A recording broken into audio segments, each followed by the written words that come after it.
Hey everyone, Gretchen Wegner here, and I want to thank you so much for tuning in to our guest expert interview today with Megan Dorsey. So hey Megan, I'm so glad you could be with us today.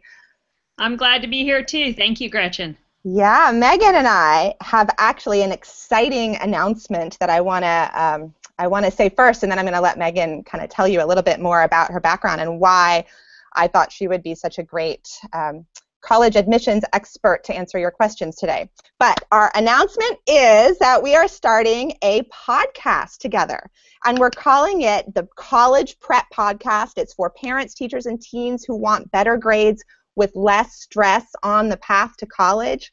So, Megan, I think we should give each other a high five for this big project we're about to undertake together. I can't think of a better collaborator. So, well, thank you. Yeah.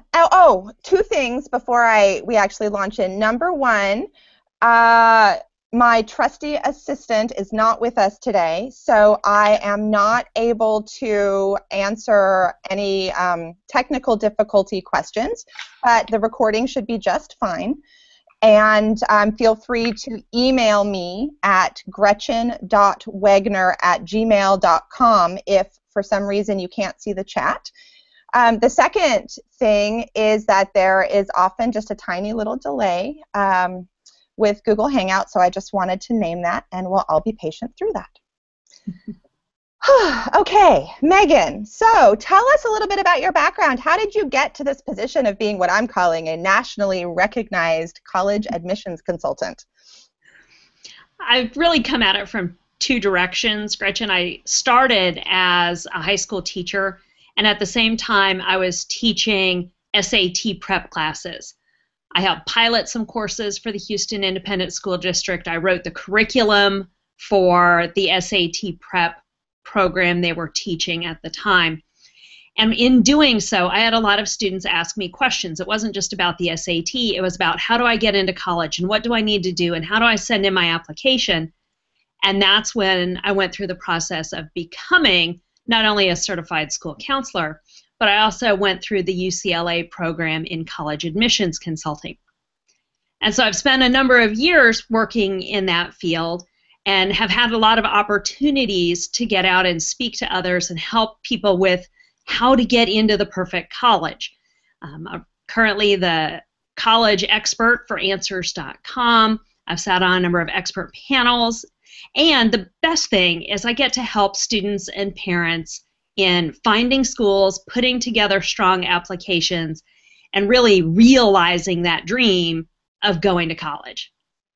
That's so exciting. It must be really thrilling to hear back from clients after they've made it to their college saying, thank you. It is, and sometimes it may not be, everything people imagine, but this process was a whole lot easier, or we found a school we never would have thought of and we love it. And I'm really glad I can help people with that. Awesome. It's an overwhelming amount of information for this topic. If you look at it, there are thousands of four-year colleges and universities in the U.S., and everybody feels pressure to find the right one, whether it's a financial fit, an academic fit, finding scholarships. It can seem overwhelming. I often tell my clients whose parents are very stressed out about getting into the right college that it's like you can calm down. I mean, I'm not an expert in the college admissions process, but there is a right college for everyone. And am I doing the right thing by telling them that? Absolutely you are. In fact, one of the things that I say when I make a lot of presentations is, we can all take a deep breath. In fact, we can all do it right now. We can all take a deep breath and say, everybody's going to get into college. Everybody. And not just a community college or a technical school. Every student who graduates from high school, even the kid who graduates dead last in the class or the one who has below average scores, can get into a four-year university. Are they going to Harvard and Stanford? No, but they probably didn't want to go to Harvard or Stanford anyway. We're going to go to college. And then it's just a matter of how many opportunities can we generate so that we have more choice in the end. You're definitely giving them good information. Good, good. I already feel calmer hearing you say that. It's like that the stress that parents place around college and many kids place on themselves is, in my experience as an academic coach, not conducive to helping support the kid with learning. And so I try to do whatever I can to relieve them. So I'm glad to hear that that's the case. I would like, actually, I'm going to ask Megan a question in just a second, but for those of you who are live with us, I would love, while Megan and I are starting to talk, for you to type a little bit about your situation into the chat. Are you a parent of a younger child who's just thinking ahead? Do you have some immediate concerns?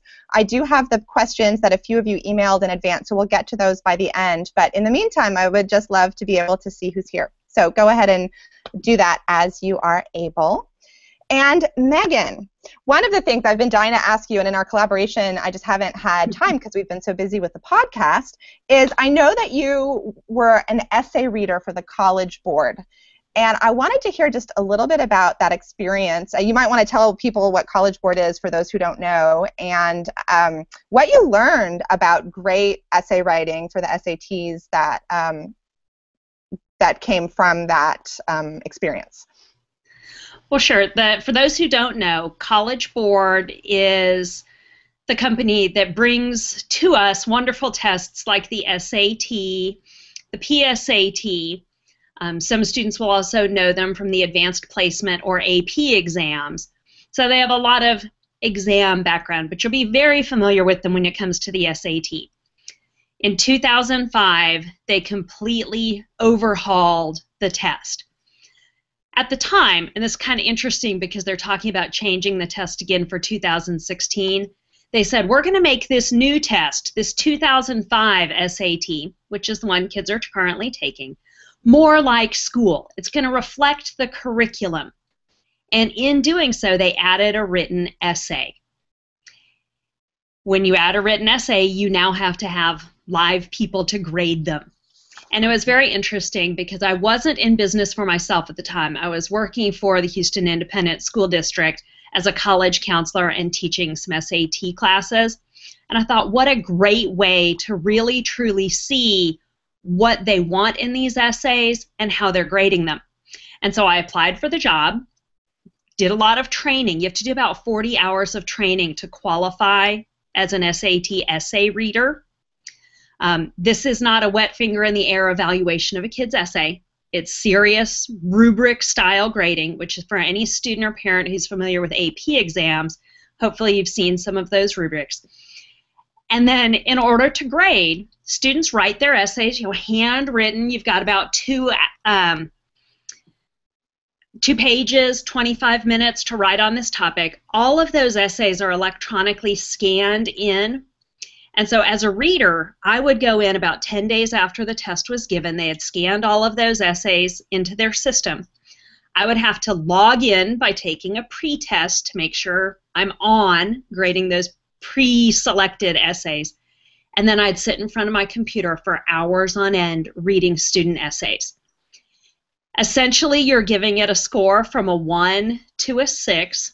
I'll tell you, a 6 isn't just a good essay. It's an excellent piece of writing that really covers 5 areas. I always tell students it's 5 things. It's what you write and how you write it, content, organization, use of language, sentence variety, and freedom from errors. So it's not just writing a correct essay, but it's what you say, how you say it. A 5 is a great piece of writing. A 4 is a good writing. 3 is okay. And 1 and 2, essays that score that, it's pretty clear that students are struggling in one or more areas. It could be they have an overwhelming number of grammatical errors, run-ons, fragments, things you wouldn't typically expect of a college-bound writer, or they just couldn't put their thoughts together to give an appropriate amount of content. So it was really interesting to see. I mean, people need to understand that the SAT and the ACT are both kind of written to distribute grades kind of on that classic bell curve, meaning we write the test to have it hard enough to get a super high score that not everybody's getting it. So it's hard to get that highest score. It's hard to get a 6. That is a really excellent piece of writing. A majority of students will score between a 3 and a 4. Did you have any horror story experiences where you just looked at the essay and you were just like, what? Like, what was going on? I really expected it because I graded the first year it was out. I only graded for a year. I always tell my students it was the most boring job I ever had. I thought, oh, I'll grade from home. I'll have my drink with me. I'll be fine. It'll be fun. I can put my feet up. Picture grading essays for hour upon hour. Once you've done it for a couple hours, it's like, gosh, I can't really see or read anything new. Yeah. Monotonous.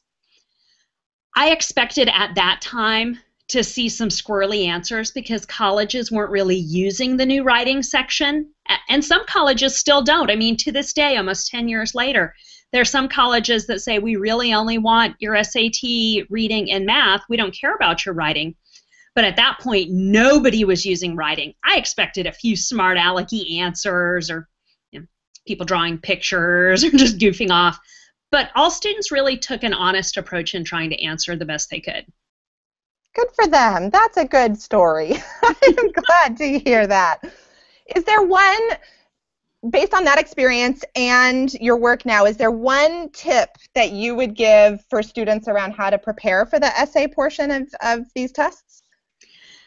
Most students are dropping their score because they are trying to brainstorm answers to questions when they should be brainstorming examples.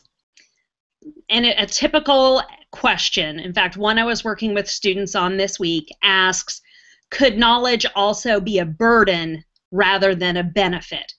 So we're talking about very broad, kind of philosophical, almost theoretical questions, could be answered either way. Most people make the mistake of brainstorming the answer. Oh, it's a benefit. It's a benefit. And the problem is then you get yourself in this circular reasoning. It's a benefit because it does good things for us. Because it's good things for us, it's a benefit. And you end up in this very narrow argument, which doesn't allow for variety in language use. And it's really hard to write 25 minutes, page and a half, 2 pages worth, simply repeating your thesis. So instead of trying to just brainstorm that answer, students should sit back and say, how can I argue this? Is there an example from history or current events? What can I think of that I've read lately that I could discuss the issue of knowledge as either a burden or a benefit and use that very specific example to show some analysis, break out of using the words knowledge, burden, and benefit to expand my vocabulary and really give me something to say. That makes me think it would probably be a good idea when you get to see the prompt, because you don't know the prompt in advance, right? You're getting it in that moment. You're given it in that moment. Yeah, that it might be a good idea I often have clients do this with just essay writing in general for classes, but to underline the main concepts in the prompt first or write them on a side page and then do a little be your own thesaurus for a moment and write down a list of what are the different ways I can say the word burden, what are the different ways that I can say benefit, so that you're putting all of those through your essay. That is a suggestion I have given students many times over the years. It's a good thing we're collaborating on this podcast, Megan. That's right. Great minds think alike. So I've also heard people suggesting that it's good to get some, maybe find one example from history, one example from literature, one example from, I don't know, maybe your life, that you could apply to a lot of different questions and practice applying them in different contexts. Is that a good suggestion for essay writing on the SAT, or is that not a good suggestion? It depends. I like to give my students credit that they can think on their feet, but I have had some students over the years who, when faced with a prompt, really don't know how to start. They kind of freeze up.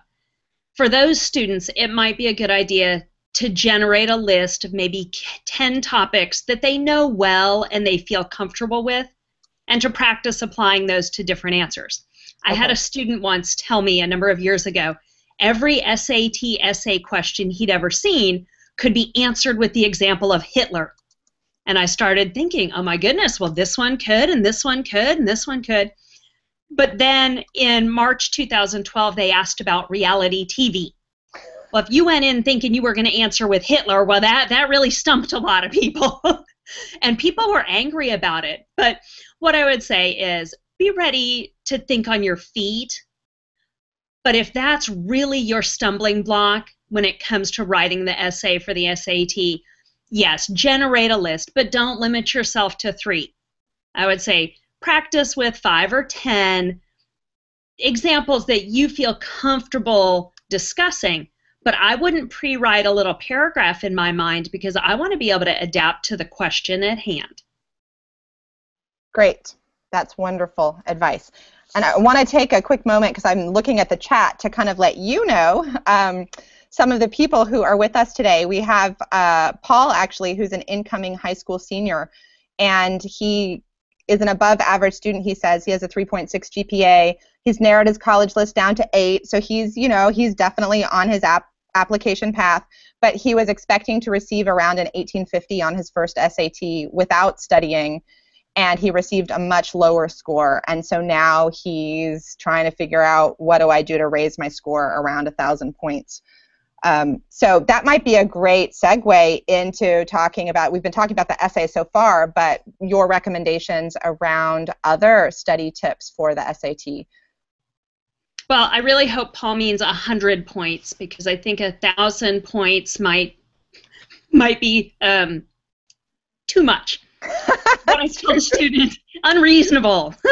What I tell students in my class, whether it's in person or online, is I think 100 points improvement per section is reasonable. Of course, students who are scoring below average, and believe it or not, the national average on each section, reading, math, and writing, is a 500. So the national average, the average score, the score that half of the test takers of the nation have, that or below, would be a 1,500, 500 per section. So the goal of 1,850 is clearly an above average score. And I mentioned this earlier, the test is written to force students out of that upper end. I always joke, if everybody got a high score, who would Harvard know who to let in? But the reality is the test is written with hard questions.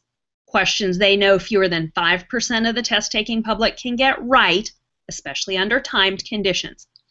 So my suggestion to Paul would be, first, make sure you have realistic expectations of score improvement. But then there are a lot of things people can do. I'll start with the reading section. The reading section right now is about 50% vocabulary. These are not the obscure words the news media in recent months would make you think are being tested. These are words I see very commonly in college textbooks. You see in common use. I see in a lot of high school literature books. So students who can make themselves familiar with this type of vocabulary, whether it is through developing their vocabulary in reading or sitting down with some vocabulary flashcards with the intention of just studying for the SAT, more words you know, the better you're going to score on the SAT reading. SAT math is a little bit of, do you know the concepts? Because sometimes students who are doing really well in school, maybe they're even taking pre-calculus or calculus, have forgotten basics, like, oh, what does a negative exponent mean in this particular situation? And they need to just review some basic concepts. But some of it is also, how do I deal with hard questions? I'm so used to taking tests that only involve a few steps and all I have to do is solve an equation. Now I have to generate the equation and take 5 or 6 steps from problem to solution. That's something students oftentimes need to practice. The writing score, yes, we've already talked about the essay. Good or bad, your essay is only about 30% of your SAT writing score. The overwhelming majority of a student's score on SAT writing is multiple choice grammar. And as much as we think we have good grammar, you and I would say, I hope we write correctly. Most people are really good at adapting their own writing to fit the conventions of grammar and usage. They're not quite as good at picking out errors in other people's writing. Oh, that's interesting. So it's not just a matter of, oh, I know what subject-verb agreement is. It's, can I spot it, not just on the easy question, but over here on this super hard one that's intended to trick the college-bound student. That's super fascinating. That helps me as I think about coaching, because of course I do a lot of work just on essays and writing with my clients, but that's really helpful for me to think about how I might add some exercises about acknowledging or interpreting other people's mistakes and seeing if you can find them. Cool. Did we cover all the sections? Because there's math and vocabulary and writing. Oh, reading. Did you talk about reading? Well, reading is the vocabulary. Oh, okay. So if you look at it, I would say 50% of your score comes from your knowledge of vocabulary. They test this with two types of questions. First are sentence completion. Johnny was blank about giving the graduation speech. He was nervous and excited.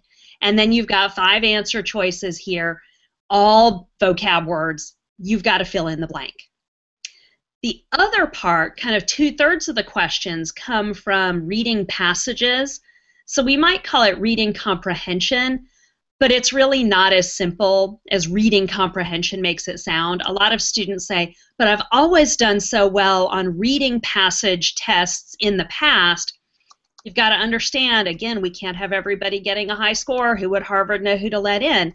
These are questions that are asking for nitpicky details, a really fine level of analysis in reading that students have to do under time circumstances. So those are the two things that comprise a student's SAT reading score. Great. And Paul just texted to ask, wondering what the best way is to study for the section on finding errors in sentences. I would do a combination of going back and reviewing grammar rules.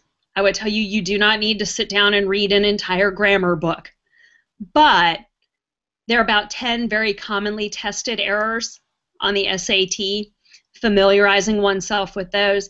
I always say improving your writing in general is not a bad idea. And so there are a couple books I recommend just in general. They help a little bit with the SAT, but they also help with good writing. One of them is an oldie but goodie, The Elements of Style by Strunk and White. And a lot of times you'll hear people just refer to it as Strunk and White. Those are the authors' names. Little bitty book written, 60, 70 years ago, but gives a really good summary. And then I'm a real fan of Grammar Girl. That's a podcast I have listened to. But I think Mignon Fogarty, who is the author, has some really interesting ways of presenting errors, mistakes, suggestions on improvement. And I think she has a guide for college-bound students or college students, and that's one I've been recommending to people. Do we have her on our list for the podcast? Because that would be so much fun to interview her. That would be so much fun.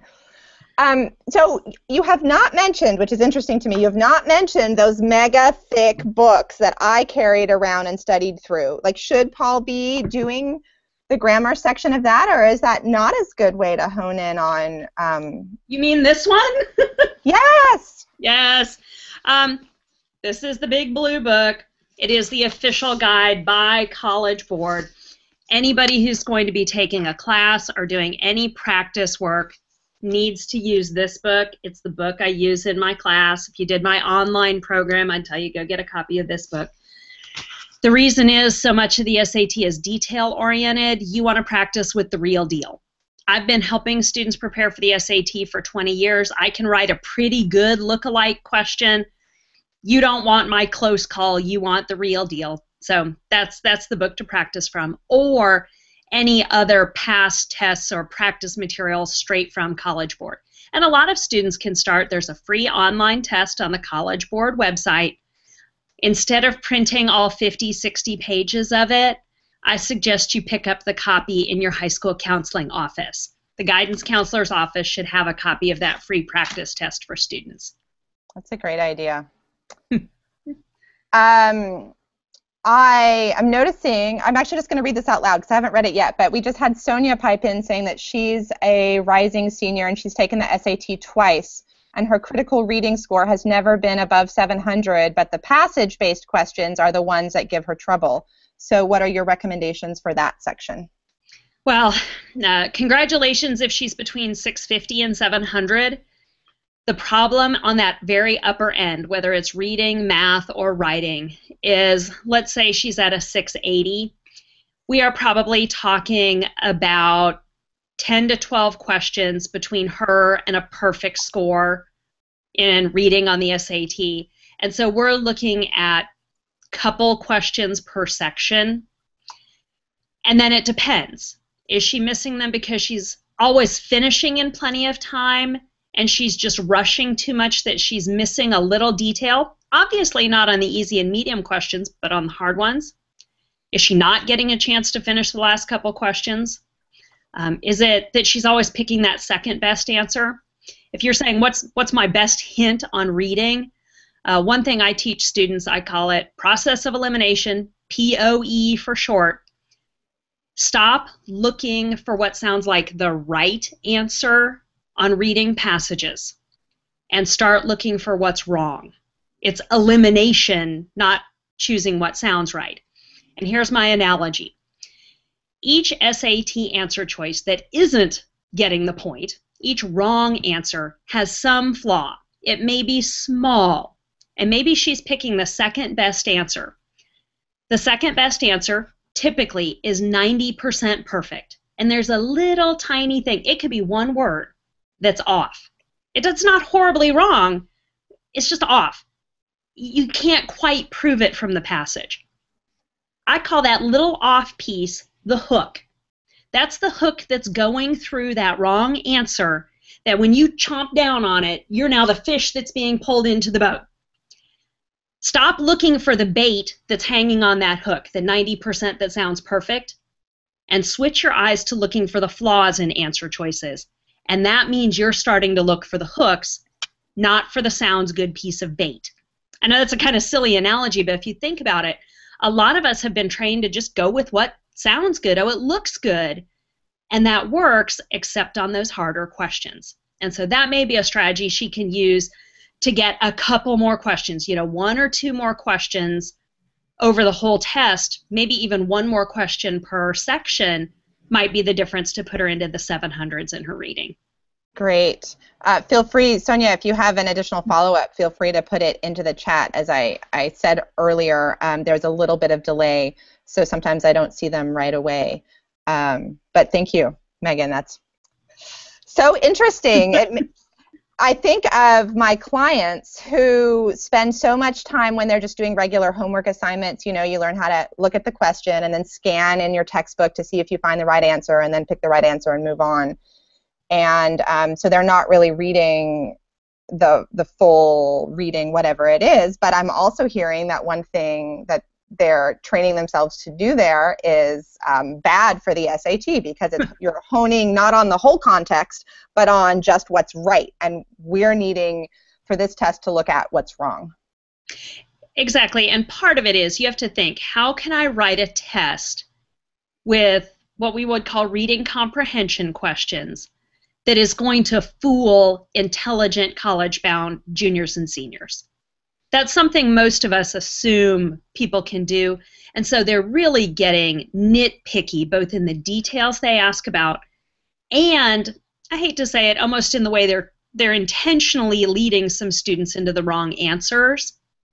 And it really is one of those, if you've always trained yourself to just pick what sounds good, they're going to fool you. They're going to catch you on some of those questions. And it's a detail-oriented type of reading most students never have to do. And I'm guilty of it myself. I'll read an email by scanning it. Oh, I got the main idea. I'll read a novel. What was the plot and characters? I'm not reading word for word. I always say you have to read SAT passages the way my junior year English teacher, Mrs. Miller, taught us to read poetry. And every time I think about it, I just want to roll my eyes. This is the lady who could take a poem that's this big in the English textbook and lecture on it for 2 whole days. She's saying stuff like, see the comma at the end of line 4? Notice how that's not a period. And I thought to myself, who cares? It's that attention to detail that most of us really don't apply that is necessary for the SAT. Well, and I want to transition us soon to talking about the ACT because I know that a client of mine who's attending here is studying for the ACT right now, but I just want to tie up with Sonia because she just posted that she has used the process of elimination, but she finds it difficult to pick between two answer choices. And she's done tons of practice tests and always find that one of the two answer choices she chooses is correct. However, she says, I almost always choose the incorrect one. Does being able to choose the right answer just come from practice? Yes, but, and here's my suggestion, Sonia, and I've told this to students a number of times over the years. It sounds crazy. If you're always down between two and you're always picking the wrong one, I want you to try 2 or 3 timed sections. When you get down to 2, find the one you like and then cross it off. If it consistently works for you, go for it. Sometimes people are just drawn to that, and if you can do that, that might help. It's one of those, it's really hard, and like I said, if you're on that upper end of scoring, we're just talking about a handful of questions. If you could just get 4 more right over the whole test, that might be enough. So give it a try. Don't try it on the real test. Get those practice questions out from the Big Blue Book. Run it through a couple times and compare your numbers. Don't just compare how you feel. Compare your actual numbers. See if it works. Hilarious suggestion. Okay, so ACT. Yes. It might be helpful, although I don't want to spend a long time on this, to just sort of name what the differences are between the two tests and why one would choose one over the other. And I want to say that someone else who's on with us is the mother of a daughter who's going to be the first generation to attend college. She didn't necessarily ask this question, but I was thinking because they're first generation, they might not really know how to think about, her daughter's just 15 right now. Oh, actually, she didn't say that. I don't know how old Katrina's going to be. But anyway, what should they know in terms of thinking about ACT versus SAT? Traditionally, when you and I went to college, I always joke back in the dark ages when they didn't allow calculators on the SAT and when dinosaurs roamed the earth. Way back when, even 15 years ago when I started college advising, the SAT was the test you would take if you wanted to go to hard-to-get-into schools, Ivy League or Ivy-like schools. The ACT was very popular in the Midwest, so you may have taken that if you lived in the Midwest, but on either coast, and in Texas, our third coast, the SAT was king. That has significantly changed. In fact, for the last 2 years, the ACT has outsold the SAT. And when I talk about outsold, I kind of want to take a pause here and say, we have to think of these as products. Some people think, oh, this is the test that will determine my future. No, it's a product just like a new car or a meal at a fast food restaurant. And I tell people the SAT and ACT are a little bit like Coke and Pepsi, and we're trying to decide which product do I like better. Which test is a student going to score better on? Well, do you prefer Coke or do you prefer Pepsi? Some people prefer one, some people prefer the other, and a lot of people say it's all cola, who cares? Some people will score better on the SAT. They like the format. They like the way it covers the material. Some people prefer the ACT. It's not that different, but they just like the format better. And a lot of people say it's about the same. I'll tell you, most students will score a little bit better on one than the other. Notice I'm not saying huge difference, but a little bit. I tell students, practice on both. Don't take a prep class on both. Don't dive into studying intensely for both. Take 2 practice tests and see how you do. Which one do you like and which one do you score better on? Study into your strength. Study into the exam that you prefer. So, one of your questions was, what's the difference? The ACT is a little bit shorter, and it's very, very predictable. On the SAT, while we have reading, math, and writing, those are divided into multiple sections of each for a total of 10 sections and 4 hours. The ACT covers 4 things. First is 45 minutes of English. That's like multiple choice writing for the SAT. Second, 60 minutes of math. Okay, that's a big difference. The SAT has 3 math sections, but they're 25 minutes 25 minutes and 20 minutes. You never have to sit for a full hour. Some students love it. Here's all the math I have to do. I just do all of it right here. I have other students who say, I cannot focus on one thing uninterrupted for 60 minutes. Third section is reading. It's all passages. It's a little less vocabulary. It might be a benefit to some students. The fourth section is the kicker. It's science. It has nothing to do with science. Don't get excited. No, stop getting excited about science. It's reading with charts and graphs. This is the one where people who are nodding their head thinking, oh, I love the ACT, this one gives them pause. They have 7 passages, and by passage, it has some little paragraph writing, but it'll have charts and graphs and data points. 40 questions, 35 minutes. I have to hurry to finish it. I can finish the entire SAT, get them all right, put my pencil down, have time left over. I can do that with every other section of the ACT. Man, science is tough to finish.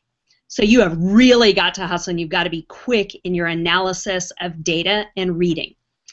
It sounds really weird, but it's really a combination of data interpretation questions in the math part of the SAT and reading questions from the reading portion. The scoring is different. Gosh, it's a good thing we're doing a podcast because we could devote an entire show to the differences between these two tests. My best quick answer is pick the one that you do the best on and make that the one you specialize in. But there's no harm in taking both. And in fact, colleges these days are used to seeing students take both, and in fact, to see students take tests multiple times.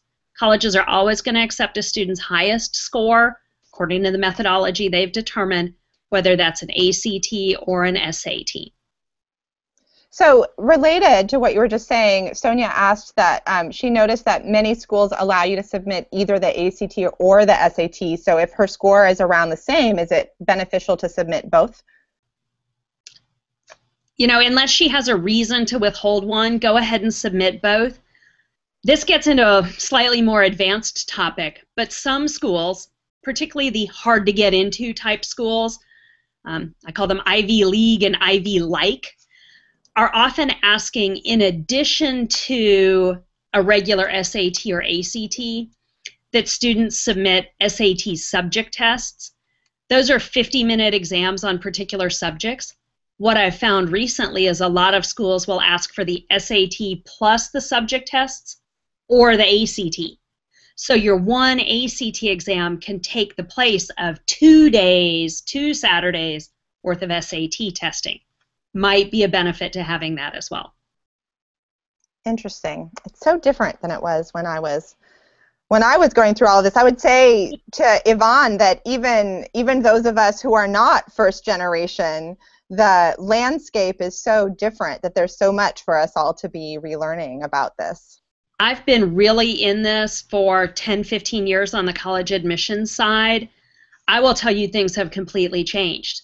15 years ago, I would have told a student who's considering, Rice University, where I graduated from, or Stanford, or Wash U, or Duke, to take the SAT because they didn't take ACTs back then. Now, take whichever test you want. Even parents that I work with who have older kids who might be graduating from college or have just graduated are finding that with their current juniors, there's so many things that are different that they have to go back and relearn the process all over again. So I'm going to be moving to the emails, the questions that were emailed ahead of time. But before I do that, one more on the ACT, now that you've named the difference. Are there study methods for the ACT significantly different than for the SAT, or would you just follow all the guidelines that you gave us for the SAT? I wouldn't make you study vocabulary flashcards for the ACT. That's one major difference. I would still do a good review of content, whether it's in strategies for reading, covering content in math. The ACT asks 4 to 5 trigonometry questions. The SAT doesn't go past content taught in Algebra 2. That might be a slight difference for some students in their course pacing. And part of it is learning different strategies, subtle things that are different from one test to the other, but very specific to that particular exam. Okay, so get the book, Do some practice tests from both or from the ACT if that's what you're doing. The ACT, in place of the big blue book, has a big red book with 5 practice tests. So, similar thing. Darlene is wondering why some let me just read this directly. Why are some schools' SAT, ACT tests optional? What do you think about this? Oh, well, this has been a movement that's really taken some ground in the last 5 years as going score optional. The philosophy is that standardized test scores are not a completely accurate way to evaluate a student's academic ability, nor are they necessarily good predictors of college success. Now, of course, when we take that score coupled with a student's transcript, their resume, their essays, etc., it becomes one piece of information. But some schools have said, you know what, if testing is not your thing, don't send it to us. You don't have to. We won't hold it against you. Good and bad. First, that really helps those students who are good, smart, hardworking students and terrible test takers. And I've worked with valedictorians in that situation, all the way down to kids in the bottom quarter of their class who would rather be judged on their own academic achievements rather than a test they took some Saturday morning. What you need to know if you apply to some of these test optional schools and opt not to send your scores is that everything else you send will take on a greater weight in the application. Now, for the student who chooses to do that, that's usually their goal. I'd rather you see my transcript and my good grades rather than my lower test scores. But they may also be required to submit test scores for scholarships or other programs at the university, for example, an honors college. Then we get into a lot of debate in admissions, which is raging on today, which is if scores are optional at some schools, why shouldn't they be optional everywhere? And I'll just tell you, it's a logistical decision. A lot of the schools that are test optional are either schools that have always historically been test optional, Bible colleges, technical trade schools, community colleges, or smaller private institutions that have the resources and manpower to sit and read an application, to read a couple essays and a resume from everybody. But if you think about your big state university, I live in Texas. We've got some big ones, University of Texas, Austin, Texas A&M. These folks are getting tens of thousands of applications. They're already charging a huge application fee, but they don't have the manpower to sit and read everything. So a lot of your large state universities are almost defaulting to essentially a formulaic admissions where they have to have standardized numbers, grade point averages, class rank, and then your test scores to help evaluate students. So I like the idea behind test optional, but I know that it's just not practical for us to expect that that's going to be the wave of the future for all schools. Yeah. I'm noticing that we have such good questions that are coming in from people, and so I want to take this opportunity to say something that I think is really cool about you and the way you work, Megan, which is that many college counselor, consultant people ask you to buy an entire package that might cost several $1,000s, and I'm sure you have that package if someone wants to have you hold their hand through the process. But you do, which I think is so cool, just a 90-minute, like, get all of your questions answered one-on-one. You can work on Skype. You can work in person. So I want to give people an opportunity to find you right now, just in case they're tempted to leave the call early. Where should they go to if they would love to schedule a conversation with you? How should they do that? My website is collegeprepresults.com, collegeprepresults.com.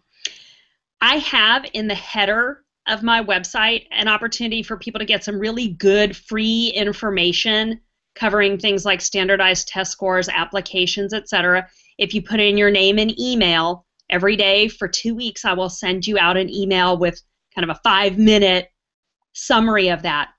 On my website, you'll see a tab, Work with Megan, and you can see under there the opportunity to schedule a consultation. I've really done that this year instead of just doing the multi-$1,000 package because I find that some people, especially early on, 7th, 8th, 9th grade, just have some questions. They want to make sure they're on the right track, and they don't want to invest in a giant program. I also have some people, they just want one quick look over their college essays before sending them off to make sure they're on the right track. So you can get as many or as few sessions as you need to get your questions answered. Cool. Awesome. And I put that into the chat too, collegeprepresults.com. Paul, you had a question that I don't fully answer, and so I don't fully understand it. So once you clarify what you mean, I'll come back to that. But now I would love to go to one of our emailed in questions, which this was really long, and I've sent it to Megan in advance, so I'm going to try and clip through it a little faster. But so this one young man, he's a rising senior, his SAT scores were in the 590, 610, 680, so a total of 1880. Peer ranked as 77%, 77%, and 94%. Here are all of our numbers. But this mother, and he has a GPA for the last year of 3.17. Let's see. So they're thinking that his scores are high enough that he should just not take the test again, is what the mom was thinking. And he's probably going to be applying to the University of California system. So what do you think about that? If you're decent, if you got decent scores and you're not trying for, the Ivy League like schools, then what do you think? The first thing I would say is what jumps out at me from that email, from those numbers, is not the SAT scores, it's his grade point average. Unless he's attending a highly competitive school where a 3.17 is still putting him in the top of his class, that's probably the biggest red flag. It's not his current SAT scores. Unfortunately, heading into your senior year, you don't really have the ability to change that. So first thing I would look at is, well, how does that 3.17 compare? I know at some of the UC system schools, that's simply not going to be enough. Then I would say, well, what about some of the other schools where it might be competitive? Would it make a difference for this student to retake the SAT in October, first chance to do so, to try and bump up that reading into the 600s? A 590 is close, but sometimes, psychologically or in institutional calculation methods, having some number that starts with a 6 might be worth it. So I would say, how much effort is it going to take? Do we have time? And do we think it's possible to bump up that score a little bit more? It might be worth it. And then what I'd really recommend this student do is, now you've got to spend all the time doing the good application, meaning we can't really change our grade point average, but we can completely pour ourselves into putting together the best application humanly possible. Great resume, excellent essays that really show unique strengths and qualities, maybe getting some letters of recommendation to back that up, really putting effort into an application, because it may be that 3.17 kind of puts them on the lower end, and we need to give some overwhelming evidence to accept. And I happen to know, because this is a client of mine, that he has some very significant learning differences. So that's one reason, why, including executive function processes. So like his low grades or low GPA is not at all because he isn't smart enough, but it's that he doesn't turn work in, which is why he's seeing me as an academic coach. And doesn't really study. So he's got a 3.17 without studying, which is amazing. I will tell you that one of the things that I would advise this student, and in fact all students and families, is pick the right schools to apply to.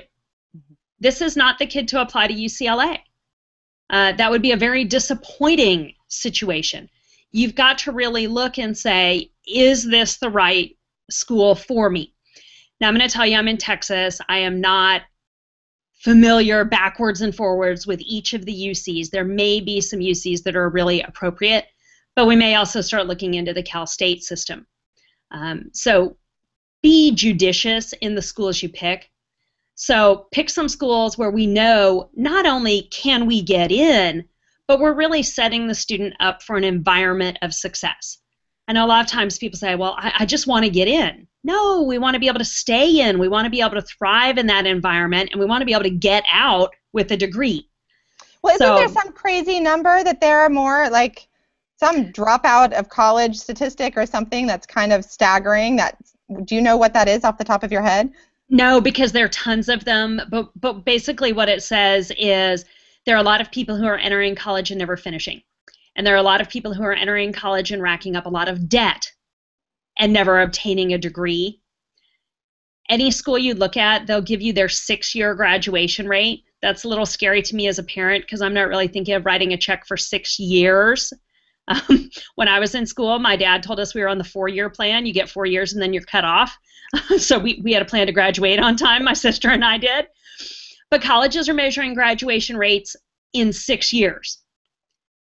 You can't tell when a student leaves a school whether they left because they transferred to a better, more competitive school, they went from a state university on a more prestigious school, or they simply dropped out, or they went into the workforce, or they joined the military. You can't tell, but that's one thing you should look at when you look at schools.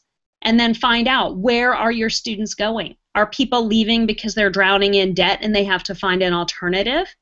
Are they leaving because they just kind of came to school to try it out and they weren't really committed? You'll see some of your very top-ranking schools have very low attrition rates, but you also have to say, some of your state universities, we understand why they don't have a 95% graduation rate.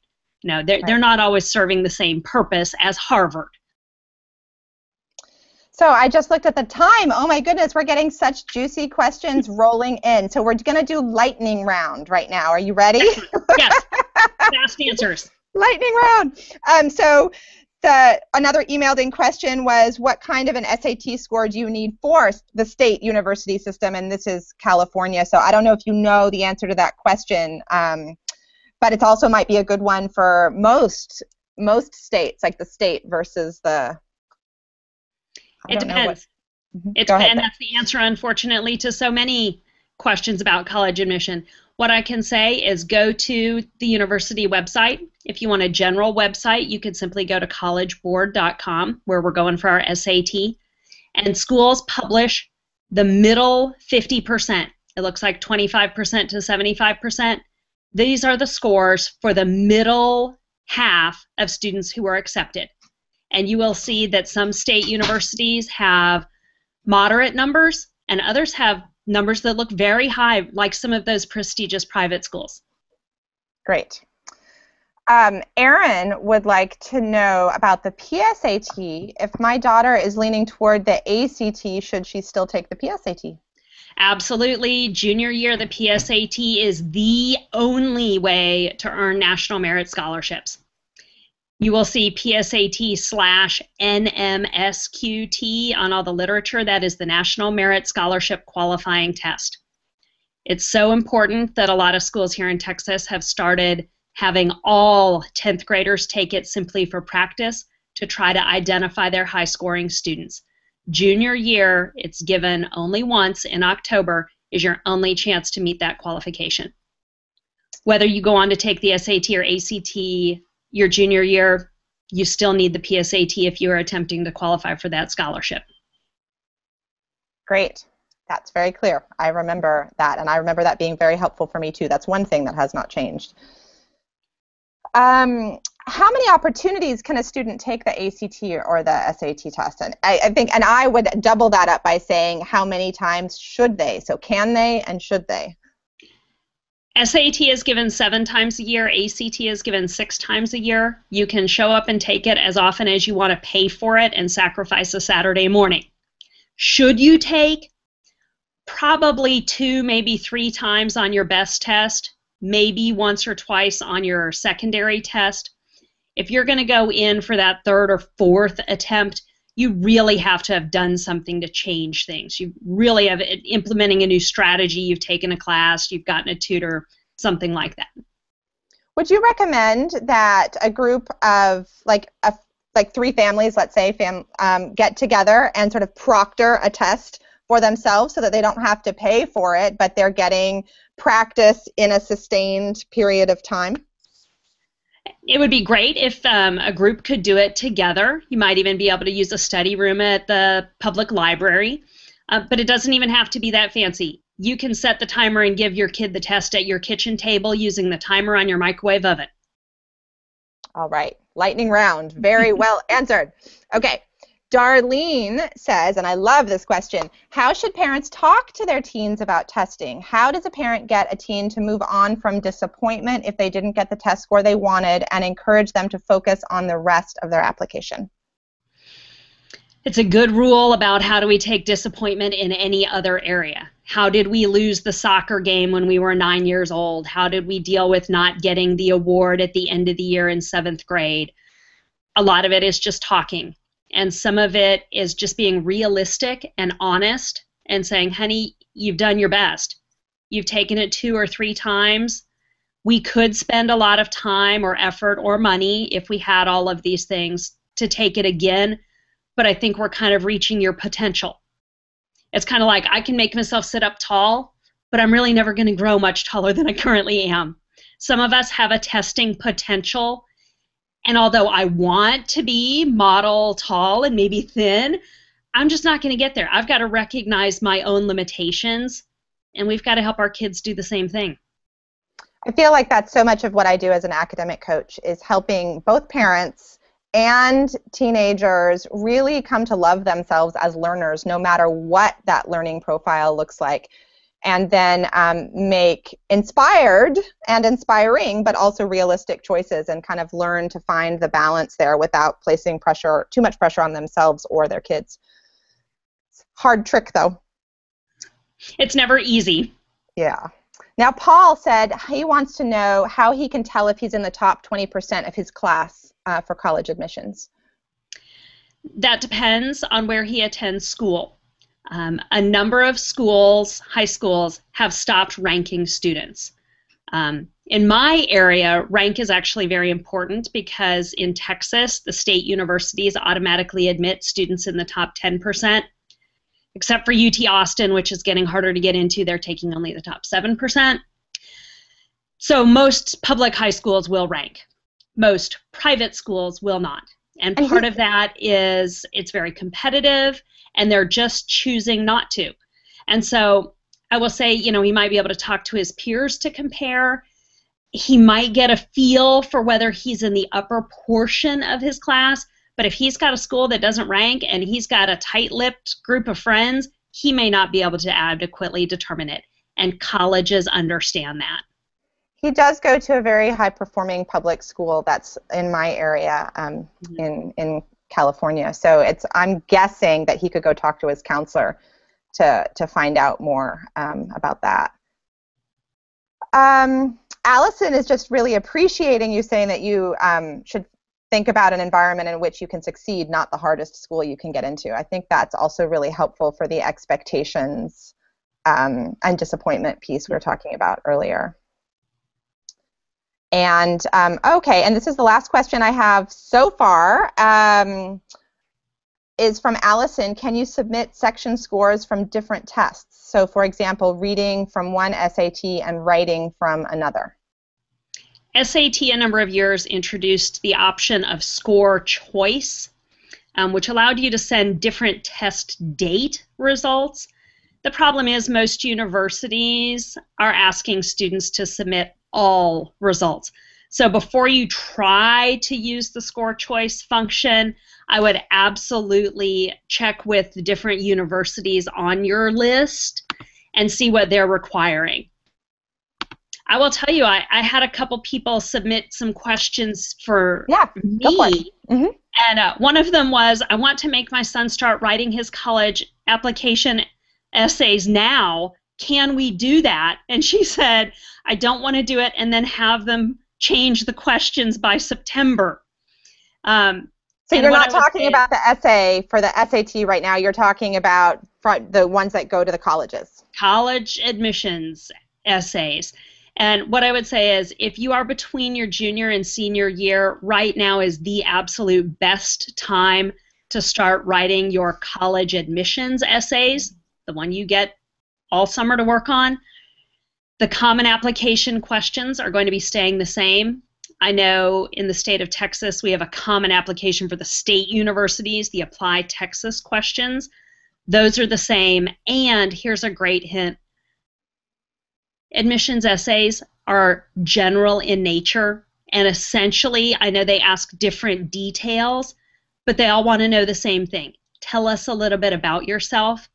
This is why we have common applications. If you write a great essay answering one particular prompt, you're probably going to, with a little bit of revision, adapt that to any other essay you come across, with the exception of some very school-specific questions, and those tend to be supplemental or short answers. So absolutely, get started on them now. Once senior year begins, you really want your focus to be elsewhere and not tying up so much of the fall with the stress of writing out those essays. So get to it. Cool. Did you have another question, too, that was emailed into you? I think that's it for now. I can't read and talk at the same time, so if anyone sent them in late, we'll have to cover them later. Well, luckily, the podcast will be starting to come out in about, I think we're having it come out beginning of September. Am I remembering that correctly? Absolutely. Like right after Labor Day? We're looking right after school starts after that Labor Day weekend. Yeah, so I think most of the people, if you've made it to this today, you're probably either on my email list or Megan's, but if you think you might not be, I recommend that you sign up for that information that Megan gave on her website, and that's right here. I just texted it, collegeprepresults.com, and or sign up on mine, which is gretchenwegner.com. And that way you'll be sure to get the announcements. It's a great free way to, we'll be going into much more depth. Each of these questions that we just took 5 minutes on, we're going to be spending, 20 or 30 minutes on each of them. Megan will be talking about the college admissions process, and then I will be walking you through the school year to help you make sure that you have got your time management and organization systems set up and that you are working with college-ready study strategies so that you're not one of those freshmen who gets to college and then fails out of your first semester because you forgot that, studying, I might not need to do it in high school because I'm fairly brilliant, but in college I'm going to need to. And we will cover a lot of in-depth topics with some of our colleagues who are experts, whether it comes to learning differences, scholarships, how financial aid works. I know a number of people who used to work in admissions. They can give real inside look on exactly how this works, because I think a lot of times the news portrays kind of a hyped up version every fall, and then every spring they talk about how scary it is because Harvard admitted 5% of its applicants. And I think really what we want to do is give people solid information for the reality, which is a majority of students are getting into a majority of the schools they apply to, and those are the right schools for them. And that's really the goal. Yeah, absolutely. I'm super excited for all of you. I have a special place in my heart for the high school students who joined us. So to Sonia and Paul, thank you for coming up and asking such great questions. And also feel free to email some follow-ups if you have them. And I just want to say thank you to everybody. So we will see you at our next guest expert, whenever that's going to be, I think in 2 weeks. All right. Bye, everyone.